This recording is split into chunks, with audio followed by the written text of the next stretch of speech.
Magandang gabi mga kababayan.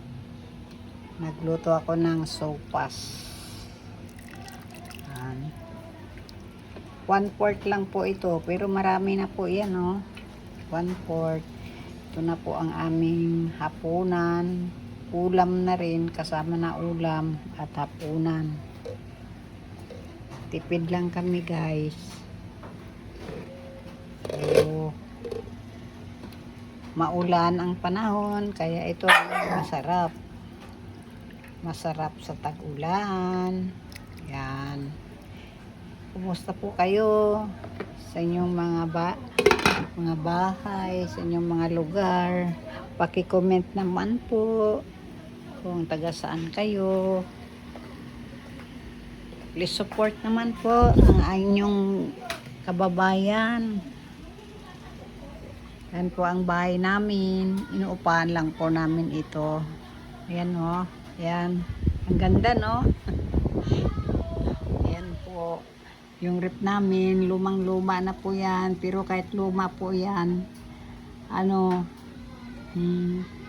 magaling pa yan mag-yelo. Binili ko lang yan po ng 1,000. Kasi ilang kamay na yan dinaanan. Ayan yung sinampay ko. Kasi palit lang po yung pwesto namin. Para paki-subscribe naman po ang aking Mamita channel. Yan po ang aking si Kobe.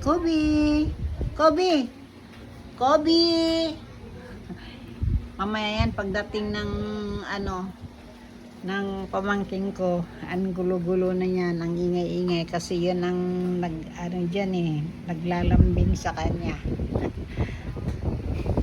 Ito po, ayan po ang aking tinitirahan. Tatlo lang po kami dito. Yung asawa ng pamangkin ko. Yan po. So, sopas lang po kami ngayon. Iulam namin sa kanin. Maraming salamat po. Paki-subscribe naman po ang aking Mamita channel. Para makatulong naman po sa aking mga pamangkin.